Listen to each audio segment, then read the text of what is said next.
ابھی ہم نے جیسے بقول مولانا الیاس صاحب رحمت اللہ علیہ کے کہ ہم ابھی کام کہاں سمجھے ہیں، خود اپنے بارے میں فرماتے ہیں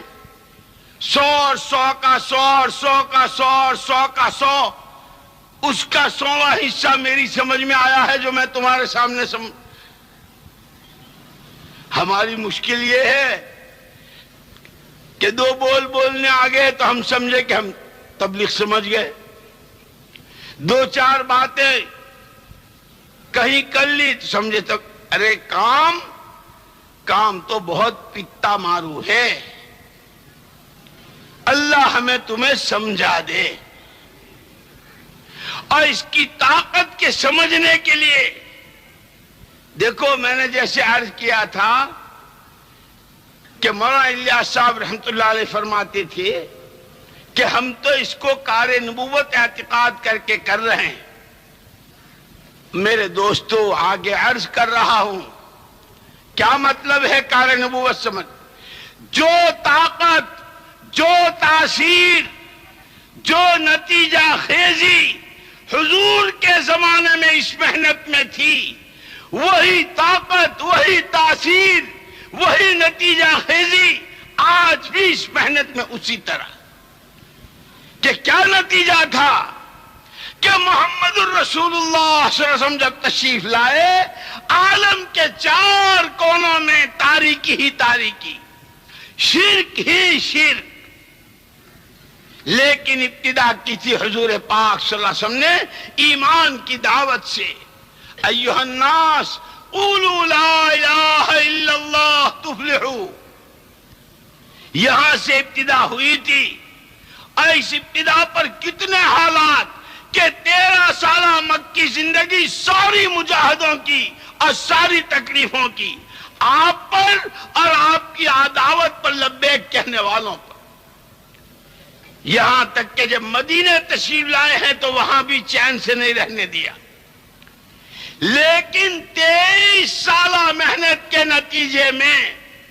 جس دن حضور پردہ فرما رہے تھے، اس وقت جتنی امت موجود تھی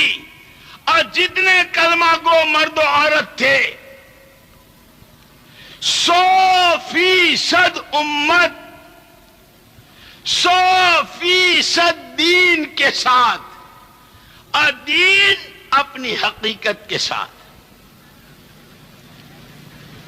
یہ سب نتیجہ تھا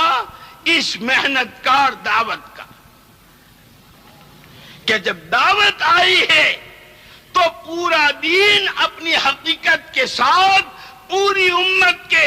تمام تاجر، تمام کاشتکار، تمام غریب، تمام مرد، تمام عورتیں،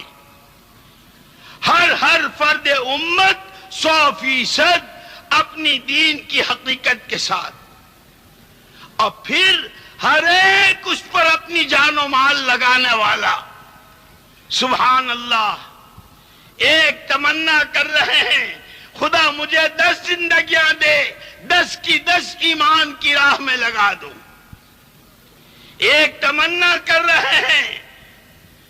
خدا مجھے بدن کے روئیں کے برابر کی جانیں دوں، جانیں دیں، میں سب کی سب راہ خدا میں لگا دوں۔ کہ اس دعوت نے زندگیوں میں جو تبدیل، اسی لیے حضرت امام مالک رحمت اللہ علیہ کا قول یاد کرو، لن يصلح آخر هذه الامہ، لن يصلح آخر هذه الامہ الا بما صلح به اولها۔ اس امت کے اخیر کا بگاڑ انہی بنیادوں پر صحیح ہوگا جن بنیادوں پر قرن اول کا بگاڑ سدھار سے بدلا تھا۔ ایمان آ رہا ہو، اطاعت آ رہی ہو، اخلاق میں بلندی پیدا ہو رہی ہو، معاشرے میں پاکی آ رہی ہو، ایک طرف بحیثیت بندہ ہونے کے اللہ کی ذات کے ساتھ کا تعلق بڑھ رہا ہو، خدا کی مخلوق کے حقوق،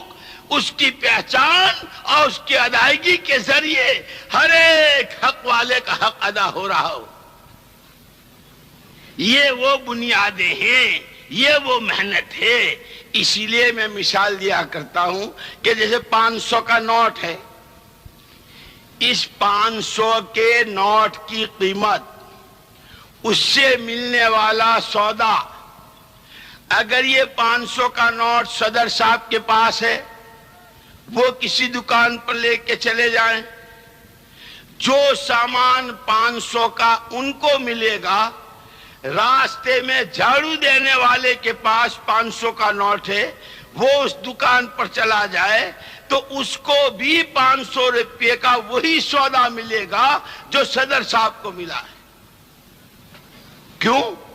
کہ نوٹ کی قیمت، یہ تو ہاتھ بدلے ہیں، یہ صدر صاحب کا ہاتھ ہے، یہ بیچارے غریب آدمی کا ہاتھ ہے، ہاتھ ہی تو بدلا ہے، نوٹ تو وہی ہے۔ اللہ کی قسم، یہ دعوت اپنی طاقت میں، دعوت اپنی تاثیر میں، دعوت اپنی نتیجہ خیزی میں آج بھی وہی طاقت رکھتی ہے جو محمد صلی اللہ علیہ وسلم کے زمانے